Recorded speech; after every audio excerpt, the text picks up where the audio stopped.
आज तो धूप की एक किरण भी नहीं निकली, पूरे आसमान में बादल छाए हुए, कहीं बारिश ना हो जाए।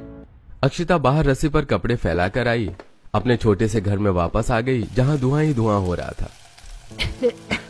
अनामिका बहू, तुझे कितनी बार बोला है तेल ज्यादा गरम करके बघार मत किया कर।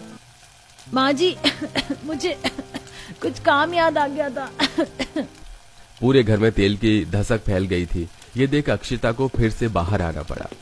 इस घर में तो एक एक दिन काटना और भी मुश्किल होता जा रहा है। हम पहले इतने छोटे से घर में गुजारा कर रहे हैं, ऊपर से माँ जी अब देवर जी की शादी करना चाहती हैं। ऐसे में तो इस घर में गुजारा करना नामुमकिन हो जाएगा। अक्षिता ये सोचते हुए बाहर खड़ी हुई परेशान हो रही थी कि तभी उसके सिर पर ठंडी ठंडी पानी की बूंदें आकर गिरने लगी, जिससे वो अपनी सोच से बाहर आई और उसने देखा कि सामने रस्सी पर फैले कपड़े बारिश में भीगने लगे। अरे नहीं, मैंने अभी ये सारे कपड़े धोए थे। अक्षिता जल्दी से सारे कपड़े उतार के घर में आई। सत्यानाश, तुम दोनों का ध्यान किधर रहता है? हाँ, एक ने पूरे घर में धसक फैला दी और दूसरे ने सारे धुले कपड़े भिगो दिए। माँ जी, अचानक ही बारिश शुरू हो गई, इतने मैंने कपड़े उतारे, इतने में कपड़े गीले हो गए। तो अब खड़ी खड़ी मेरा मुंह क्या देख रही है? हाँ, रस्सी बांध और इन्हें घर में ही फैला। हे भगवान, अब इस चूहे के बिल जैसे घर में अगर इसने कपड़े फैला दिए तो निकलना बढ़ना भी मुश्किल हो जाएगा। और तू खड़ी खड़ी क्या सोच रही है अनामिका बहू? चल जल्दी से अक्षिता बहू की कपड़े फैलाने में मदद कर। संपूर्णा के कहने पर अनामिका ने मुंह बनाकर अक्षिता के साथ रस्सियां बंधवाई और फिर उन पर कपड़े फैलाए। अब सावन का महीना लगने जा रहा था, ऐसे में उन्हें अब और ज्यादा दिक्कतों का सामना करना पड़ता। देखिए जी, मैं इस घर में अब एक दिन और नहीं रह सकती। इसके इतना छोटे होने की वजह से आए दिन मुझे नई नई दिक्कतों का सामना करना पड़ रहा है। मैं तुम्हारी बात समझ रहा हूँ अनामिका, लेकिन अभी मैं कुछ नहीं कर सकता। आज इतनी महंगाई के जमाने में एक पक्का बड़ा मकान खड़ा करना आसान नहीं है। गरीबी की वजह से उन लोगों के लिए घर बनाना बहुत मुश्किल था। वो जैसे तैसे उसी घर में गुजारा कर रहे थे। साथ ही संपूर्णा को अपने छोटे बेटे कार्तिक की शादी करने की भी जिद लगी हुई थी, लेकिन घर के छोटा होने की वजह से रिश्ते वाले मना कर देते। कार्तिक के अब तक 3 रिश्ते टूट चुके थे, वो भी सिर्फ घर की वजह से। माँ जी, हमें अभी देवर जी की शादी के बारे में नहीं सोचना चाहिए। जब तक हमें एक बड़ा सही घर नहीं मिल जाता, तब तक हमें इस सिलसिले को बंद करना होगा। अब तू मुझे बताएगी कि मुझे क्या करना चाहिए और क्या नहीं? मुझे जो करना होगा मैं करके रहूंगी और मुझे कोई नहीं रोक सकता। माँ, समझने की कोशिश कीजिए, भाभी सही कह रही है। और वैसे भी छोटे घर में कोई भी लड़की रहने के लिए राजी नहीं होगी। तो फिर ठीक है, मैं आज ही तेरे ससुर से हमारी पेड़ वाली पुरानी जमीन को बेचने के बारे में बात करूंगी। मुझे जल्द ही एक ठीक से घर संभालने वाली बहू चाहिए, क्योंकि तुम्हारी वजह से हमारे सारे घर का हिसाब बिगड़ा हुआ है। इस पर अनामिका और अक्षिता को बुरा लगा। छोटा घर होने की वजह से वो ठीक से काम नहीं कर पाती और इससे संपूर्णा को शिकायत रहती। संपूर्णा किसी भी बात को सुनने को तैयार नहीं थी। उसे सिर्फ अपने छोटे बेटे की शादी करनी थी। सुनिए जी, छोटा घर होने की वजह से कार्तिक के कितने रिश्ते टूट चुके हैं। आप उस पेड़ वाली पुरानी जमीन को बेचकर इसे बड़ा बना लीजिए। संपूर्णा, आखिर तुम्हें कार्तिक की शादी इतनी जल्दी करनी ही क्यों है? हाँ, और अभी उस जमीन को बेचने का कोई फायदा नहीं है, वहाँ कोई नहीं रहना चाहता। हाँ माँ, एक तो हमारी जमीन पर इतना बड़ा पेड़ खड़ा हुआ है, ऊपर से आसपास दूर दूर तक सिर्फ वीराना है। ऐसे में वो जमीन बेचना आसान नहीं है, और अगर बिक भी गई तो उसके कोई अच्छे दाम नहीं लगाएगा। सभी ने संपूर्णा को काफी समझाने की कोशिश की, लेकिन संपूर्णा को कोई भी बात समझ में नहीं आ रही थी। फिर अगले दिन पूर्वी माँ जी किस जमीन के बारे में बात कर रही थी? भाभी, यहाँ से काफी दूर हमारी एक पुरानी जमीन पड़ी हुई है, जिस पर एक बड़ा पेड़ खड़ा हुआ है। बसावट ना होने की वजह से उस जमीन के अच्छे दाम नहीं लग पाते, इसीलिए हम उसे बेचने के लिए सही समय का इंतजार कर रहे हैं। क्या तुम मुझे वो जगह दिखा कर ला सकती हो? ठीक है भाभी, लेकिन पहले हम सभी खाना खा लेते हैं, उसके बाद हम वहाँ जाएंगे। खाना खाने के बाद पूर्वी अक्षिता को पेड़ वाली जमीन दिखाने लेकर गई। काफी दूर तक चलने के बाद वो उस जमीन के पास पहुंची। वाह, इतना बड़ा पेड़! यकीन ही नहीं होता कि पूरी खाली जमीन पर इतना बड़ा पेड़ खड़ा हुआ है। सच में भाभी, ये पेड़ तो अब पहले से भी काफी बड़ा हो चुका है। इसका तना तो देखो जरा, हमारे घर की चौड़ाई से भी ज्यादा है। पूर्वी, जब ये जमीन भी हमारी है तो क्यों ना हम इस जगह का फायदा उठाएं? लेकिन इसका किस तरह फायदा उठा सकते हैं? अभी तक ये सिर्फ जमीन थी, अब हम इस पर अपना घर बसाएंगे, वो भी इस पेड़ के अंदर। लेकिन भाभी हम पेड़ के अंदर कैसे रह सकते हैं भला? उसके लिए हमें इसमें थोड़ा काम करना होगा। पेड़ को अच्छी तरह सब तरफ देखभालने के बाद दोनों नंद भाभी वापस घर आ गई। बहू, पूर्वी कहाँ चली गई थी तुम दोनों? यहाँ मैं तुम्हें सब तरफ ढूंढ ढूंढ कर परेशान हो रही हूँ। वो माँ जी, हम खाना खाकर थोड़ा टहलने निकल गए थे और टहलते टहलते हमें इतनी देर हो गई, पता ही नहीं चल पाया। कम से कम बताकर तो जाती। चलो दोनों घर के कामों में लगो। संपूर्णा के कहने पर दोनों घर के कामों में लग गई। शाम को जब हर्ष और सूरज काम पर से घर लौटे तब अक्षिता ने उन दोनों से पेड़ को घर में बदलने की बात की। तुम कैसी बच्चों जैसी बातें कर रही हो अक्षिता? भला हम पेड़ में घर कैसे बनाएंगे? हर्ष जी, वो पेड़ है यानी लकड़ी, आप तो लकड़ी का काम करते हैं ना, तो फिर आपको मेरी बात समझ में आनी चाहिए। मुझे लगता है अनामिका सही कह रही है, हम कोशिश करके देख सकते हैं। भैया, हम उससे सिर्फ समय बर्बाद करेंगे और कुछ नहीं। भैया, एक बार कोशिश करके देखते हैं, क्या पता हम कामयाब हो जाएं। सभी के कहने पर हर्ष ने बात को मान लिया, लेकिन उसे अभी भी इससे शिकायत थी। अगले दिन अक्षिता, पूर्वी, सूरज और हर्ष उस पेड़ के पास पहुंचे और सोच के अनुसार उसकी कटाई करनी शुरू कर दी। वहीं अनामिका, संपूर्णा और हरिवंश के साथ भी। जरा ये देखिए, इसमें तो कितने बड़े बड़े गोल गोल सुराख बने हुए हैं, ये हमारे घर की खिड़कियां बन जाएंगे। वाह भाभी, आपका दिमाग तो बहुत तेज चलता है। चारों ने अपनी पूरी मेहनत से पेड़ में अंदर जाने का दरवाजा और साइडों में बड़ी सुराखों में खिड़कियां बनाई। ये देखिए, क्या इससे कोई फायदा है? ये सिर्फ हमारे घर जितना ही बड़ा है, इसमें भी हमें वही सब परेशानियों को झेलना पड़ेगा। बेवजह ही हमने इस पर अपना समय बर्बाद कर दिया। हर्ष जी, जरा ऊपर देखिए, इस पेड़ का मोटा तना ऊपर जाकर 2 हिस्सों में बट रहा है। हम वहाँ पर भी रहने का हिसाब बना सकते हैं।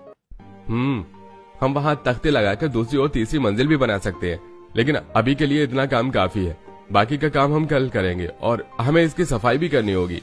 सावन लगने वाला है, ऐसे में इसमें कीड़े मकोड़े पैदा हो जाएंगे। सूरज की बात सभी को समझ में आ गई। इसके बाद सभी घर वापस चले गए। इसी तरह फिर अगले दिन चारों फिर से पेड़ पर काम करने आए। अक्षिता ने अंदर से पेड़ की सफाई की और फिर दोनों बेटों ने अंदर से पेड़ में काम करना शुरू किया। उन्हें पेड़ के ऊपर 2 हिस्सों वाले तने में एक कमरा बनाया, उस पर पहुंचने के लिए सीढ़ियां बनाई और उसमें एक छोटी सी गैलरी भी बनाई। ये कितना सुंदर लग रहा है और इसमें हमारे घर से ज्यादा जगह है, हम ऊपर भी जा सकते हैं। हम इसकी डालों पर भी थोड़ा काम कर सकते हैं, फिर हम इस पेड़ को पूरी तरह से बरतेंगे। अगले दिन सभी ने पेड़ घर में घर का सामान पहुंचाने की शुरुआत की। हर्ष, सूरज, क्या तुमने कोई नया मकान खरीद लिया? ये सामान कहाँ लेकर जा रहे हो? हाँ माँ, हमने खुद एक मकान बनाया है। सामान पहुंचाने के बाद हम वहीं रहेंगे। घर में ज्यादा सामान न होने की वजह से सभी ने एक ही दिन में सामान पहुंचा लिया और फिर दोनों बहुएं संपूर्णा और हरिवंश को पेड़ घर तक लेकर गईं। अरे, तुमने तो हमारे पुराने पेड़ में ही घर बना डाला। ये तो तुमने सच में कमाल ही कर दिया। क्या बकवास है ये, पेड़ में घर? भला आप कोई आदिवासी हैं क्या? माँ, एक बार अंदर चलकर फिर बताना। खूब मनाने के बाद संपूर्णा पेड़ घर में जाने के लिए राजी हो गई। अंदर जाने के बाद उसे पेड़ के असली आकार और उसमें की गई कारीगरी का पता चला। तुम चारों ने तो इसमें बहुत मेहनत की है। आखिर तुमने कौन से समय में ये सब कर लिया? माँ, काम मुश्किल था, लेकिन सबके एक साथ मिलकर करने से हो गया। इसके बाद तीनों बेटों ने मिलकर एक बैटरी का इंतजाम किया, जिससे पेड़ घर में लाइट लगाकर उन्होंने उजाला किया। इस पेड़ घर में तो कितनी ठंडक है, क्या हमें गर्मी का पता ही नहीं चल रहा? कोई माने या ना माने, लेकिन ये पेड़ घर हमारे उस घर से तो कई गुना बेहतर है। अब सभी ने उस पेड़ घर में रहना शुरू कर दिया। एक दिन चारों सास बहू नंद पेड़ घर की गैलरी में बैठकर चाय पी रही थी और ठंडी हवा के मजे ले रही थी। वैसे मानना पड़ेगा अक्षिता, तुमने खूब दिमाग चलाया है। भाभी जी, परिवार के लिए इस तरह दिमाग चलाना पड़ता है। चारों बैठी हुई बातें ही कर रही थी कि तभी तेज बारिश शुरू हो गई। सर पर इतने घने पत्तों की छत होने की वजह से हम पर बारिश की एक बूंद भी नहीं गिर रही है। माँ, अभी तो आप देखते जाओ कि हमारा ये पेड़ घर और कितने फायदे हमें दे सकता है। शाम को रोज इसी तरह घर की चारों औरतें पेड़ घर की गैलरी में बैठकर चाय पिया करती। दोनों बेटों ने मिलकर उस पेड़ मकान लकड़ी का थोड़ा और काम किया, जिससे वो अब एक आलीशान पेड़ घर में बदल चुका था। उसमें कई कमरे थे। हर कमरे के आगे एक गैलरी थी और हर मोटी शाखा पर एक लकड़ी से बनी रेलिंग लगी हुई थी, जिससे एक से दूसरे कमरे तक आया जाया जा सकता था। आसपास के निकलते बढ़ते लोगों को भी ये कारीगरी देख काफी हैरानी होती। अब तो हमारे पास इतना बड़ा घर है, अब हम आराम से कार्तिक की शादी कर सकते हैं। इस बार कार्तिक की शादी करने के लिए किसी ने मना नहीं किया। लड़की वालों को भी पेड़ घर काफी पसंद आया। गांव की एक सीधी सी लड़की संपूर्णा के घर में बहू बनकर आ गई। शादी के पेड़ घर को दोनों बहुओं ने मिलकर फूलों और लाइट से बड़े अच्छे से सजाया, जिसे देखकर सभी के होश उड़ गए। नई बहू को भी पेड़ घर काफी पसंद आया, लेकिन बदकिस्मती से अब सावन का महीना लग चुका था। रोज रोज बारिश हो रही है, जिससे पेड़ घर की लकड़ी फूलने लगी है। अब तो एक दरवाजा भी खोला नहीं जाता। हाँ भाभी, और सफाई करने के बाद भी घर में जगह जगह कीड़े हो रहे हैं। बरसात के मौसम में तो बड़े बड़े पक्के मकानों में कीड़े हो जाते। ये तो फिर भी एक पेड़ का घर है। कुछ तो करना होगा। ये कीड़े जहरीले भी हो सकते। अगर इन्होंने किसी को काट लिया तो? आप सभी चिंता मत कीजिए, मैं कीड़े मारने वाली दवाई ले आई हूँ। हम इसे पूरे घर में छिड़क देंगे, जिससे यहाँ कीड़े नहीं होंगे। तीनों बहुओं ने मिलकर पूरे घर में कीड़े मारने वाली दवाई का छिड़काव किया। इससे कुछ कीड़े तो मर गए, लेकिन वो काफी नहीं था, और लगातार बारिश होने की वजह से उसकी लकड़ी से भी अब कीड़े पैदा हो गए थे। सभी को अब कीड़ों की वजह से काफी दिक्कत होने लगी। इतनी ज्यादा बारिश होने की वजह से पूरे पेड़ घर में सीलन फैल चुकी है। ऐसे में ऊपर वाली मंजिलों पर रहना ठीक नहीं होगा। इस मौसम में लकड़ी फूलकर कमजोर हो जाती है। बारिशों की वजह से अब सभी का ऊपर वाली मंजिलों पर जाना बंद हो गया था, जिसकी वजह से ऊपर के कमरों की सफाई न होने की वजह से उनमें गंदगी फैलने लगी। लंबा समय गुजरने के बाद बारिश होनी बंद हो गई, लेकिन अब कुछ ही दिनों में पतझड़ का मौसम लगने वाला था और पेड़ के पत्ते झड़ना शुरू हो गए। ये लो, अभी तो बारिश को कहर खत्म हुआ था और अब ये तेज हवाएं चलने लगी। अब पतझड़ का मौसम लगने लगा है। ऐसे में इस पूरे पेड़ घर के पत्ते झड़ जाएंगे। हे भगवान, अगर ये इतना बड़ा पेड़ सूख गया तो कितना डरावना लगेगा। अरे नहीं, यहाँ तो वैसे भी दूर दूर तक कोई नहीं रहता है। लेकिन अब डरने से क्या फायदा था। कुछ ही दिन में पतझड़ का मौसम लग गया और पेड़ से तेजी से पत्ते गिरने भी शुरू हो गए। अरे ये क्या, इस रूखे सूखे मौसम में तो पेड़ घर के आधे से ज्यादा पत्ते गिर चुके हैं। धीरे धीरे ये पूरी तरह गंजा हो जाएगा और हमें फिर से वही सब परेशानियां उठानी पड़ेंगी। अक्षिता अनामिका को कुछ नहीं कह पाई, क्योंकि उसे पता था कि अनामिका सही कह रही है। और धीरे धीरे पेड़ घर के सारे पत्ते झड़ गए, जिससे उसकी बड़ी शाखाएं अब सूखने लगी। एक दिन एक बड़ी शाखा गैलरी की रेलिंग पर आकर गिरी, जिससे रेलिंग टूट गई। अरे नहीं, इसकी शाखाएं तो गिर रही हैं। हाँ भाभी, कुछ दिन पहले एक बड़ी शाखा बिल्कुल मेरे बराबर में जमीन पर आकर गिरी। अगर मैं थोड़ी भी हिलती तो उसके नीचे दब जाती। फिर तो हमें हर दम यहाँ सावधानी से रहना होगा। अब सभी घर में चौकन्ने होकर रहने लगे, लेकिन अब सर्दियां शुरू होने वाली थी, जिसमें लकड़ी और भी ज्यादा सूखने लगी और धीरे धीरे पेड़ की बड़ी बड़ी डालें नीचे आकर गिरने लगी। अब सभी ने शाखाओं के गिरने की वजह से पेड़ के बाहर खड़ा होना बंद कर दिया था। औरतें पेड़ के अंदर रहकर समय बिताया करती, वहीं उनके पति काम पर चले जाते। फिर एक दिन, अरे ये क्या हो रहा है? क्या यहाँ पर कोई बिल्डिंग बनने वाली है? अक्षिता ने देखा कि पेड़ से कुछ दूरी पर बड़ी बड़ी बुलडोजर्स, क्रेन और कुछ इंजीनियर खड़े हुए थे। अक्षिता, सुनने में आया है कि यहाँ एक बड़ा होटल बनने जा रहा है। अगर ऐसा हुआ तो हमारी जमीन की कीमत काफी बढ़ जाएगी और हम एक अच्छा बड़ा घर बना पाएंगे। ये तो बहुत अच्छी बात है। वैसे भी हम इस घर में इतनी ठंड में अब गुजारा नहीं कर पा रहे। समय गुजरा और अब और ज्यादा ठंड बढ़ गई। ठंडी ठंडी हवाएं चलने लगी, जिससे पेड़ घर पर काफी असर पड़ रहा था। कितनी सर्दी है। इस पेड़ घर में तो हमारे घर से दुगुनी सर्दी लग रही है। माँ जी, ये लकड़ी है ना, ठंड पड़ने से ये काफी ठंडी हो गई है, जिससे हमारे पेड़ घर में 2 गुना सर्दी बढ़ गई है। भाभी, इन खिड़कियों से भी बहुत ठंडी हवा आती है और पेड़ में जगह जगह झिर्रियां हैं, जिनसे हवा पार होती रहती है। किसी काम का नहीं है ये आलीशान पेड़ घर। इसमें भी हमें दिक्कतों का सामना ही करना पड़ रहा है। भाभी, हर्ष जी ने बताया है कि यहाँ से कुछ ही दूरी पर एक होटल बनने जा रहा है, जिससे हमारी जमीन के दाम बढ़ सकते हैं। अगर ऐसा हुआ तो हम अपने उसी 1 मंजिला छोटे मकान को बड़ा कर लेंगे। क्या सच में? लेकिन उसमें तो बहुत समय लग जाएगा। तब तक के लिए हमें इसमें ही गुजारा करना पड़ेगा। जनवरी की ठंड में पूरा परिवार किसी तरह पेड़ घर में समय गुजार रहा था। दिन पे दिन ठंड बढ़ती जा रही है और हम इस पेड़ घर में आग भी नहीं जला सकते हैं, और इतनी तेज हवा में हम इसके बाहर भी आग नहीं जला सकते हैं। अब हम करें तो क्या करें? चलो फिर से अपने उसी घर में चलते हैं।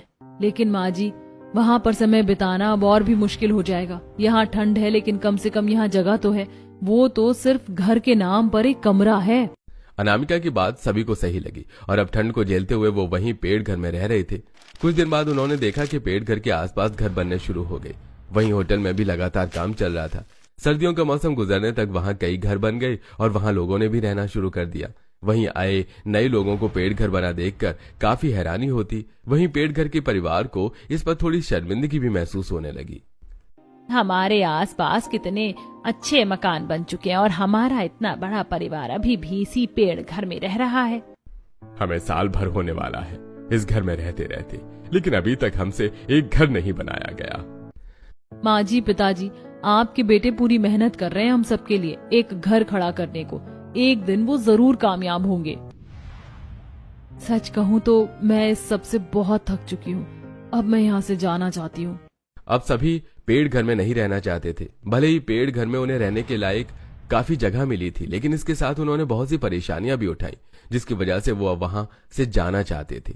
अब वसंत का मौसम लग चुका था। पेड़ फिर से हरा भरा होने लगा और अब उसमें जगह जगह पर पत्ते निकलने लगे। उससे और नई डालें निकलने लगी, जिससे अब उनका संतुलन बिगड़ने लगा। फिर एक दिन, माँ, कोई हमारी जमीन को काफी अच्छे दामों में खरीदना चाहता है। आसपास सब बसावट होने की वजह से हमारी जमीन के दाम बढ़ गए हैं, तो क्या हम इस जमीन को बेच दें? अरे देवर जी, नेकी और पूछ पूछ, मैं तो अभी के अभी यहाँ से निकलना चाहती हूँ। सभी जमीन को बेचने को बिल्कुल तैयार थे और उम्मीद के अनुसार उनकी जमीन अच्छे दामों पर बिक गई। इसके बाद उन्होंने धीरे धीरे पेड़ घर को खाली करना शुरू किया। हमें इस पेड़ घर की बहुत याद आएगी। इतना लंबा समय गुजारा है हमने यहाँ पर।